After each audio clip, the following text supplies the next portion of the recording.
We are in week 2 of our series called First Comes Love, and this is a series on relationships where we're going to be talking about things like dating and love and marriage and family.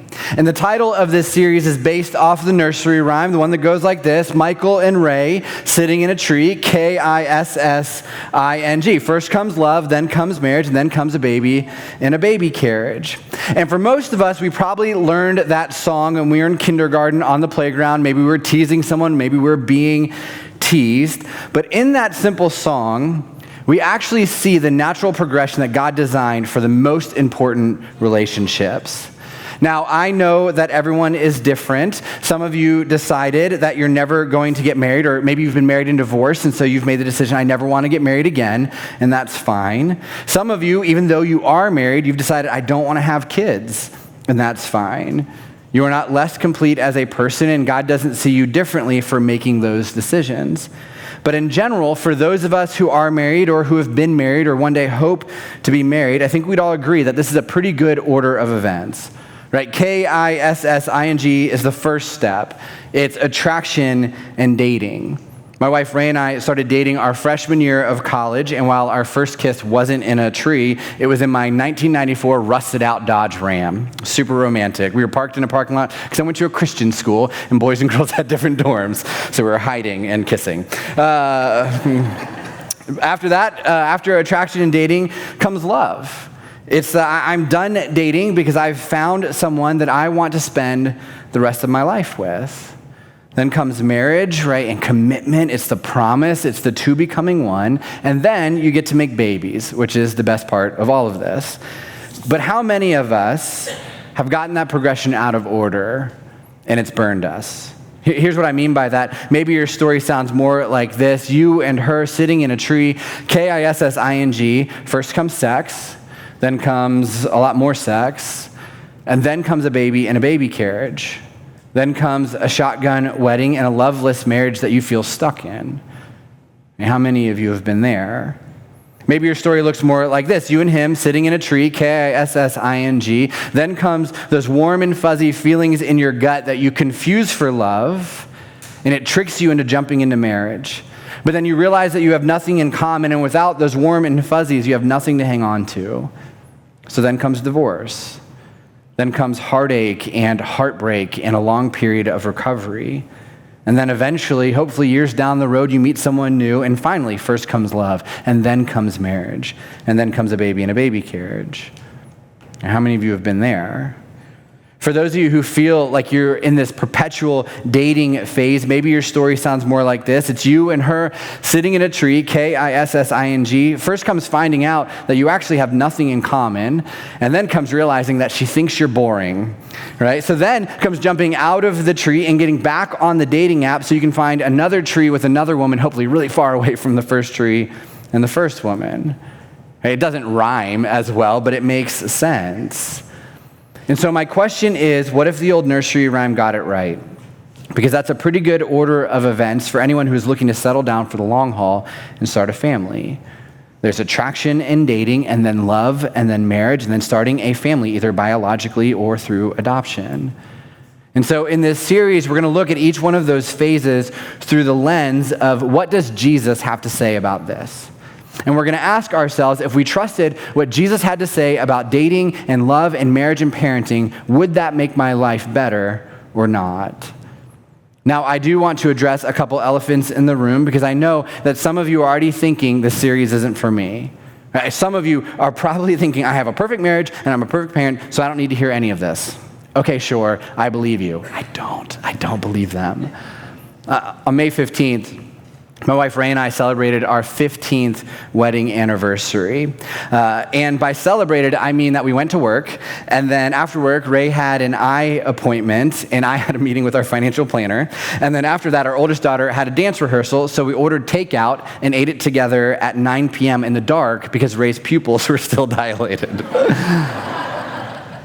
But 15 years into this thing, we do not have it all figured out.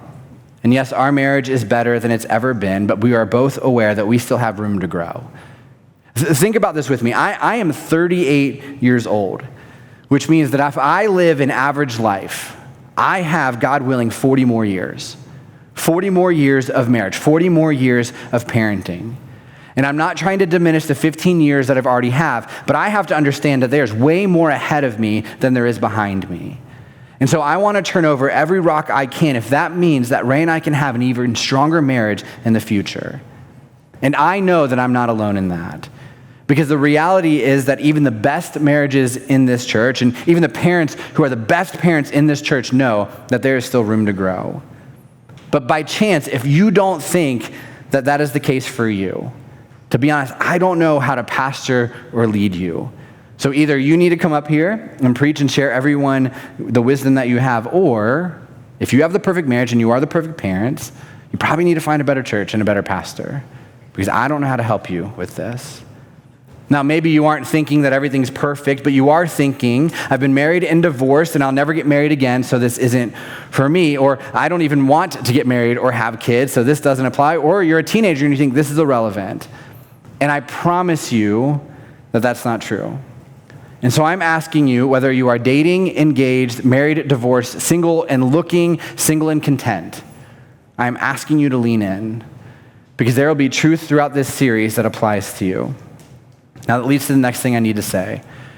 For some of you, this might be the first time or the first time in a long time that you have thought about leaning into or considering what Jesus might be about. Right? And you are in a place where you are not sure where you believe, and that's okay. We are so glad that you are here. But to you, I would say this: I am betting that you are a smart person. And because you are a smart person, you're probably always looking for ways that might lead to something better in the most important areas of your life. Better than what you see going on in the world around you. Better than what you've experienced in your own life in the past. And so to you, I would challenge you to listen throughout the whole series and actively ask yourself, which way of life seems better? Just on a practical level, whether you buy into this whole Jesus thing or not, ask yourself, which makes more sense? The way that I'm living that part of my life right now, or the way I was living in the past, or the way that it's being described in the Bible. And at the very least, if you're not a follower of Jesus, I'm asking you to have an honest conversation with yourself about this. Okay, if I could add one more disclaimer, it would be this. For a lot of us, the conversation we're having in our head right now isn't centered around this is irrelevant to me. It's a much worse conversation. Your conversation is probably going like this: it's too late for me. I wish I would have known this 10 years ago before everything blew up. Even if I agree with this, I'm stuck. Nothing will ever change. And I completely disagree with you. But more importantly, Jesus would disagree. You cannot find a phrase in the Bible where Jesus says it's too late for you now. That doesn't exist. What you do find in the Bible is a lot of Jesus saying, from now on. From now on, change your mind. From now on, make different choices. From now on, do some things differently. From now on, trust and follow me. From now on. Today, during this service, we're going to celebrate another baptism. It's our 5th week in a row celebrating a baptism, which is just incredible. And when people choose to get baptized, what they are saying, what they're declaring, is that no matter how lost or broken I am, no matter how many mistakes I've made, I know that it's not too late for me because of Jesus. What they're saying is, from now on, I'm letting Jesus lead my life. From now on, I want Jesus to define who I am. From now on, I'm choosing new life in Christ. And so it's true in our relationships, but it's also true in our lives. And to be honest, some of you are going to struggle with this from now on in your dating life or in your marriage because you've never actually put your faith in Jesus and experienced what it means to live from now on. And so if that is you, well, I know that you're going to learn something today. You're going to learn some things in this series that if you practically put them into your life and into your relationship, something better will happen. But what we want more than anything for you is to experience from now on in your entire life. And what that means is putting your faith in Jesus and letting him go to work. And so if that is you, and that is what you are truly looking for today, we encourage you to check the baptism box on your connection card. And we'll call you this week. We'll set up a conversation about what does it look like to live from now on. So we all have stuff in our life that we would do differently had we known then what we know now. But that's not how life works. There is no magic rewind button that makes us go back and change the past. But what we do have from Jesus is from now on. And I hope more than anything in this series, that is what you choose. You choose from now on instead of it's too late. All right, no more disclaimers. Just like last week with our guest speaker, Dr. LaGrange, talking about relational wounds, today we're going to have a 30,000-foot view conversation on relationships. And it centers on one question: what are you looking for? What are you looking for? When it comes to a boyfriend, a girlfriend, a husband, a wife, a family, what are you looking for? Really, it's the question of what do you want? Because we all have this ideal person and this ideal scenario in our minds, right? You're looking for a man in finance, trust fund, 6'5", blue eyes. I'm so sorry for doing that. I've seen it so many times on social media this week. This is why I hate social media. But the question is, what are you looking for? Right? He better have these qualities. She better have those traits. Here's my criteria for finding that special someone. And I guess there's nothing wrong with that. But the question we rarely ask ourselves is this: what kind of person do I want to be? We make this list of what we want in a spouse, in a marriage, or in a family, but what kind of person am I becoming for the person that I'm looking for? What kind of person am I becoming for the person that I am with? In a few weeks, we're going to talk about some of the myths in dating. But here's what I've found to be one of the most common myths that permeate this whole love of marriage, family continuum. It's that a ring will change everything, because it won't. And for many of us, it didn't. Last week, we talked about relational wounds. So let me tie these two thoughts together.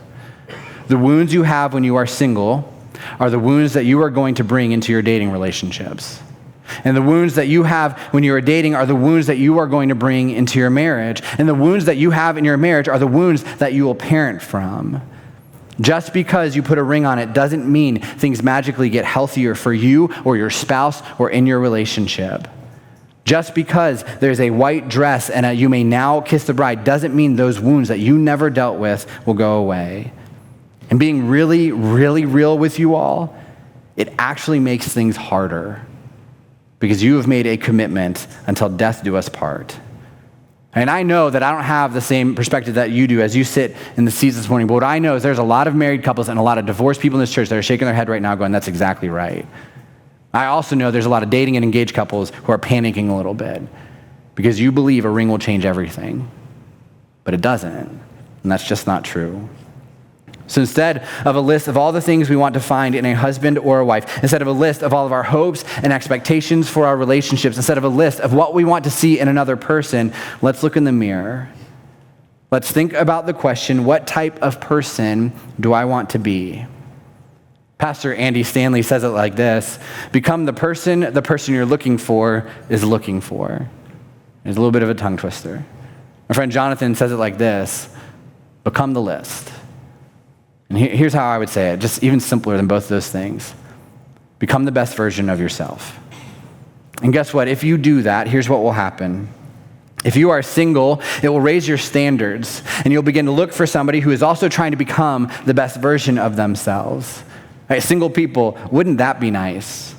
To date someone who has a list of the qualities they want to develop in themselves and not just a list of the qualities that they hope you check off a box as they swipe right. If you're dating or engaged, you'll find that you're in a relationship that can last, or if you're in a relationship that you need to get out of. I am convinced that some people choose not to become the list because they know it will become painfully obvious that they're dating somebody that isn't on the same page as them, that they're with somebody who doesn't have the same standards that they have, that they're spending the majority of their time with someone who doesn't have the same vision for the future that they have. And they choose not to become the best version of themselves because they would rather settle and not be alone. They become the person that God has created them to be and realize that they need to break up with the person that they are with. And if you are married or a parent, if you do this, you will watch your marriage and your family get stronger. Now, it's going to sound a little bit like I'm contradicting myself right now, but stick with me. If you were to make a list of the kind of person you want to spend the rest of your life with, what words would be at the top of your list? What would be the top characteristics of what you're looking for in another person? Now, don't do that annoying thing that married couples do where they say, he was everything I ever wanted. She was perfect for me in every way. You're a liar, okay? It's just not true. You had a list of characteristics that you hope would be a part of your future spouse.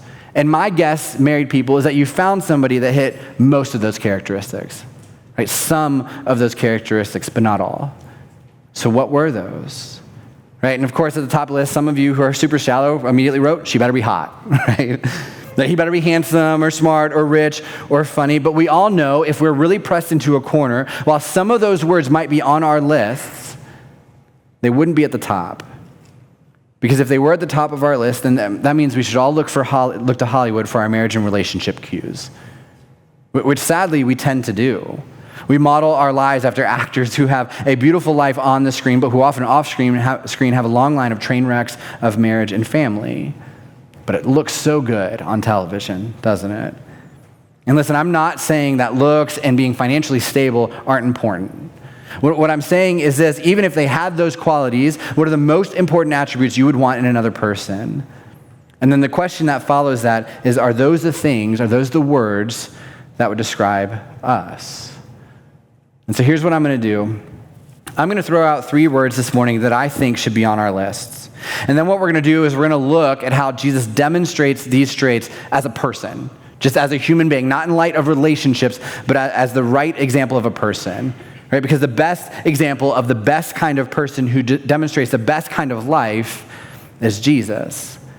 And these 3 words are words that are going to come up throughout this series. And so if you're taking notes, I want you to draw a line, start a new section that says, the most important characteristic traits to pursue in myself first, and then in another person down the road.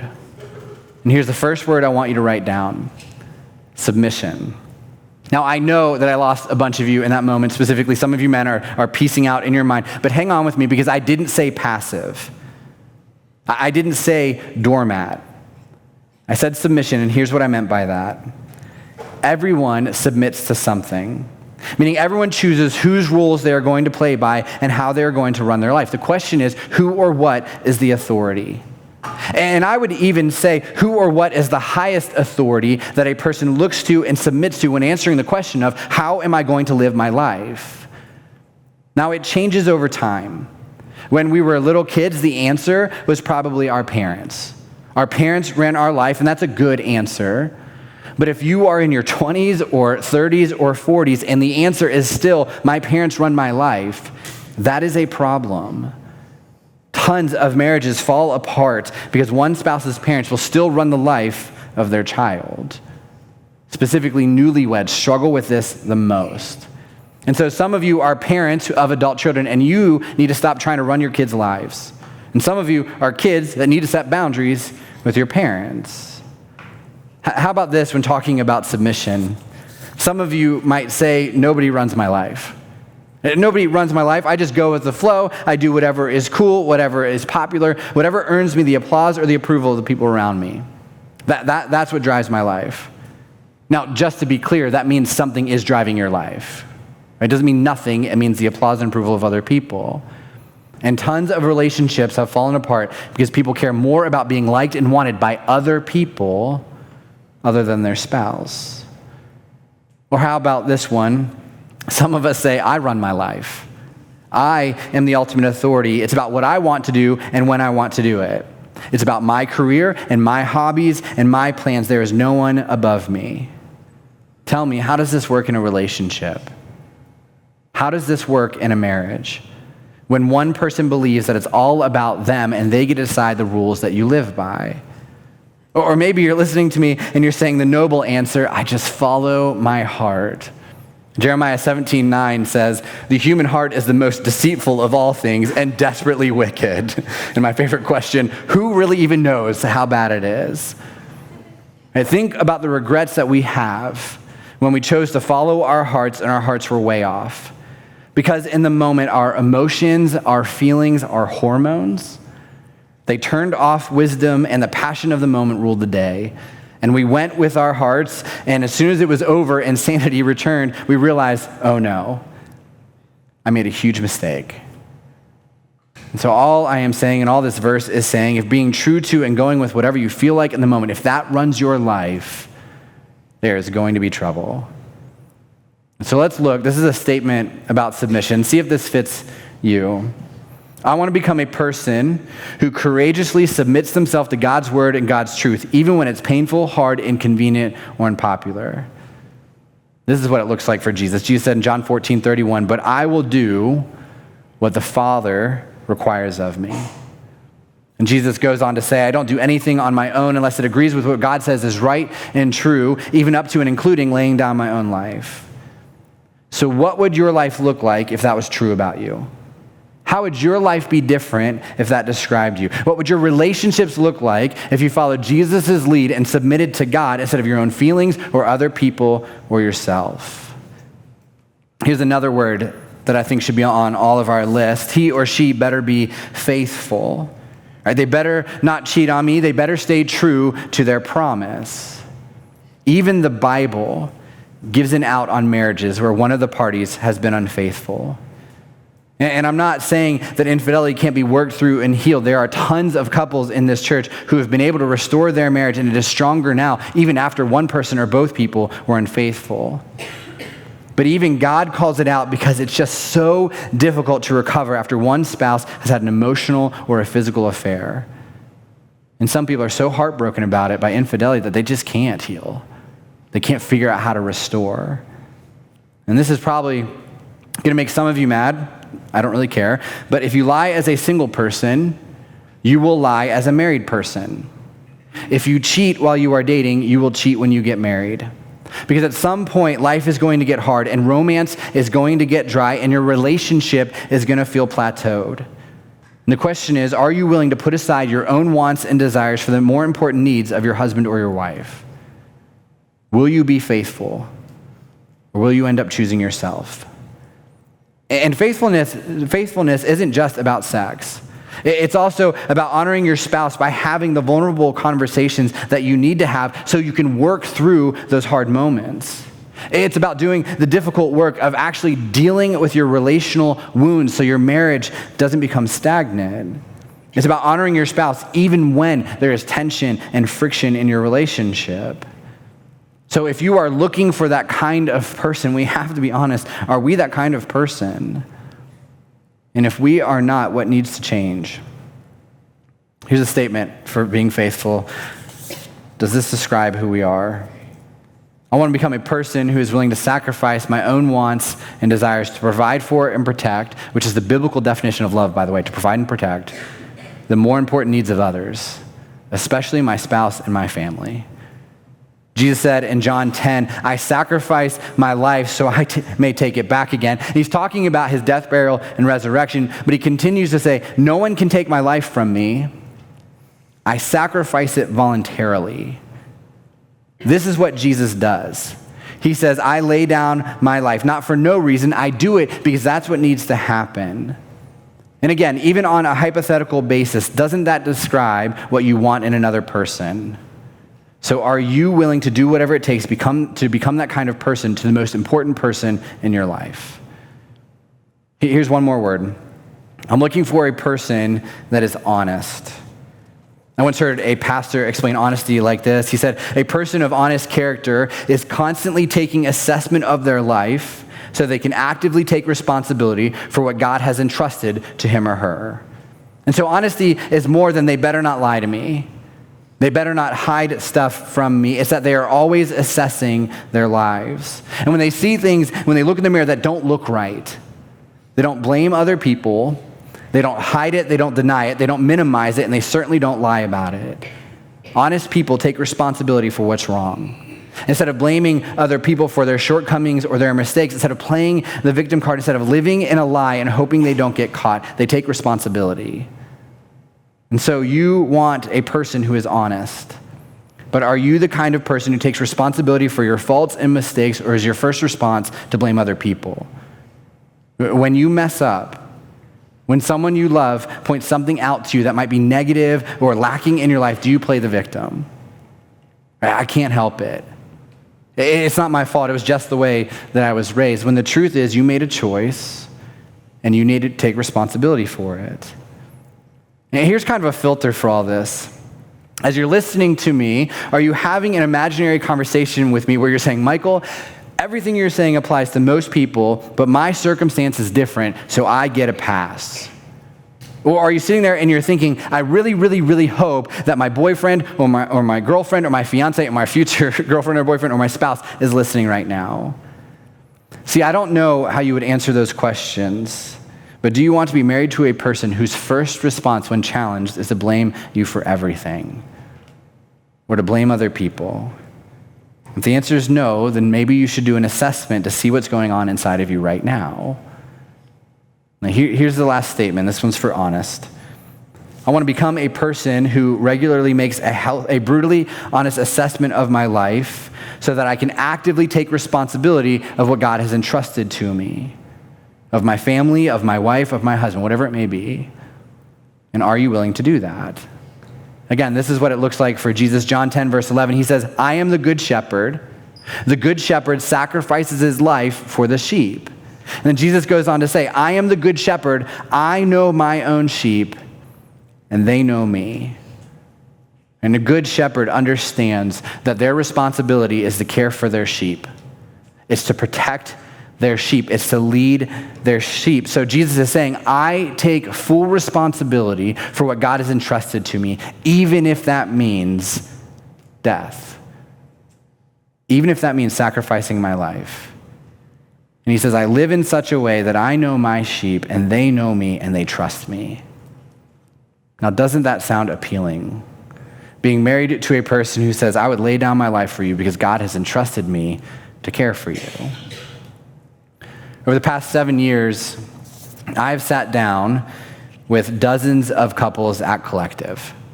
Couples who are dating, engaged, married, on the brink of divorce, newly divorced, no hope of not getting divorced. And it doesn't matter how healthy or unhealthy the relationship is. If they want something better, the advice that I always give them is the same advice that was given to me and Ray when we first got married. Both people need to do their own hard work to become who Jesus has called them to be. Both people have to fight to heal their own family wounds so they don't carry them through their marriage. Both people have to own their growth so they can become the person the other person is looking for. Because if neither person does the work, the relationship will fail. Either that or it'll just be miserable all the time. And on the other side of that, if only one person does the work, the relationship will be one-sided. And a one-sided relationship is exhausting. And some of you know exactly what that feels like. And it creates bitterness and resentment and distance, where a marriage feels more like roommates or coexisting, which is what nobody wants. And so no matter what your relationship status is, no matter what you want your relationship status to be, if you want to have the best dating relationship possible and the best marriage possible and the best parenting possible, and I would even say living the best single life possible, we need to look in the mirror and ask God, what's going on in me? And ask him what needs to change in me so I can become that kind of person. And so what are you looking for? And what do you need to do to make it happen? Let's pray.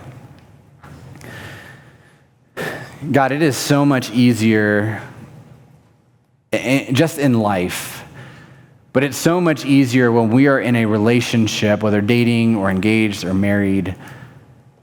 It's so much easier to point out the flaws in the other person. God, it's actually so much easier, instead of having a list of qualities we want in another person, it's so much easier for us to write down a list of qualities we don't like in the person that we are with. And point out to them what they need to do to change and what they need to do to grow, what they need to do to heal. And God, when we do that, the reason why we are constantly pointing that out in other people is because we don't actually want to do the work ourselves.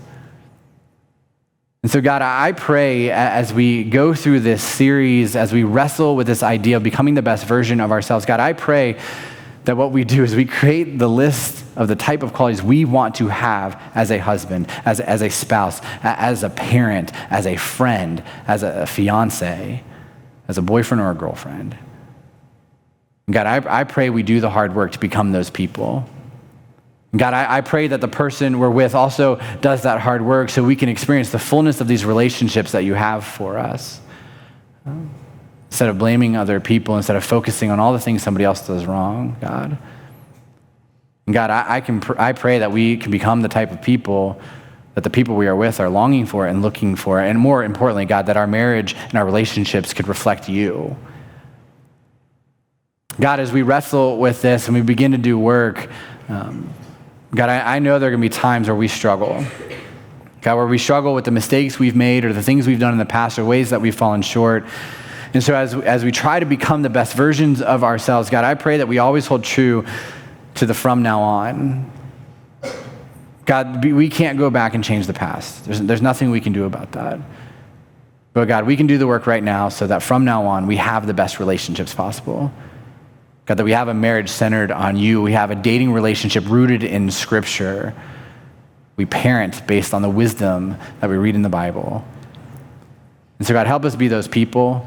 God, more than anything, I pray that there's a movement in this church right now of healthier relationships and healthier marriages. God, that we all choose to do the hard work together. And God, that ultimately we get to see the blessing of that in this church and in this community. God, we thank you for setting the standard. God, we thank you that your son lived a life that we can try to emulate.